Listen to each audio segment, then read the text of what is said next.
Yes, nanay-nanayan siya, anak-anakan siya. Ano, I don't know what they're, I know they're close. And Vermin is doing the dirty work for him, di ba? Bango-bango ng pangalan niya pag si Vermin ang nagsalita. So, you know, I don't appreciate it na like that because if they're close, he can just call her up and say, hey, stop it. I'm still his wife. That's my wife. Can stop it. But no. So it's like smear campaigns. He's asking people to do the dirty work for him. And it's such a pathetic, bitchy move. You know, it's at least have the balls to do it yourself. Man up. Diba ang balita, 4 na yaya pa ang kasama ni Ellen ngayon. Na sila talaga nagbigay ng mami niya. May 4 na yaya. Pagkatapos merong nilipatan na bahay. Kasama pa yung allowance ni Lily. So secure siya. Wala siyang dapat na idiretso. Dahil alam niya, ang diretso ay hindi na dinediretso pa. Diba ang balita? Siya at yung mga fans lang niya. When you're so delulu, and then you're so used to lying, you start to believe in your own lies. So,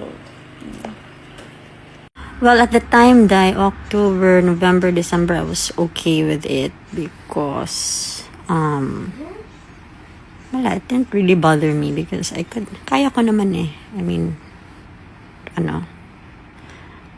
I can support Liana myself. But then it was my family who like knocked some sense into my head over the holidays when we spoke about it. They were like, what? Wala pa siyang bigay? You know what? Parang like, kung wala siyang bigay, then no, don't let him see Lily. Simple as that. Don't beg. Don't ask for anything. But if he doesn't give, then no Lily. Diba? Parang,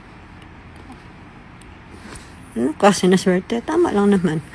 So there, when I told them January na, yun na yung rules ko.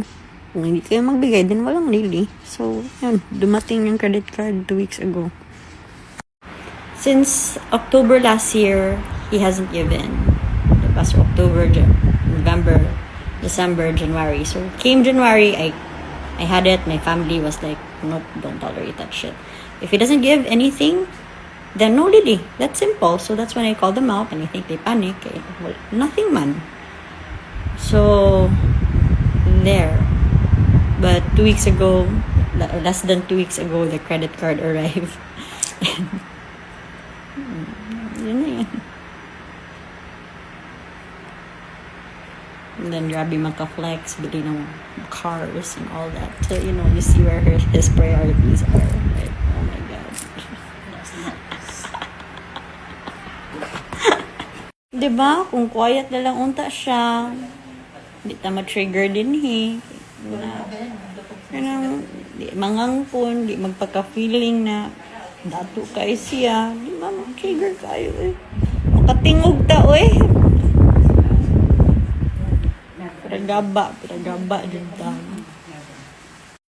Well, there was food, no, but like sometimes makulang. Like the first 2 years in the marriage, like pag nakulang, I buy. I make abono. Because his mom was in charge of the groceries from start to finish of the marriage. So the first 2 years, I buy my own. Kasi kulang, alias has his own, alias is provided. Kasi nakahiya naman, di ba, na parang naki-ride on lang na provided naman siya kay JL. So, and I buy groceries for my stuff. And my tampons, my toiletries, you know that I buy for myself. So, yeah, it was just... Well, to be fair, he said he gave milk and diapers last November or October, but I don't know. We didn't see it because I'm the type that I hoard. I hoard milk, I hoard diapers. I mean, diba?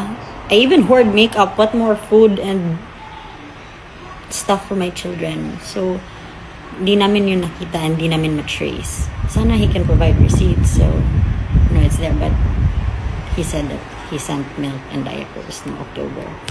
So, there, I will not discredit that. And I think this month he bought milk daw that's good for 2 months, but I already bought also good for 3 months, so it's not here with me. So there. So let's not discredit that also, that he bought daw. So there. Forgiveness is only for the people who deserve it and who ask for it and really change. But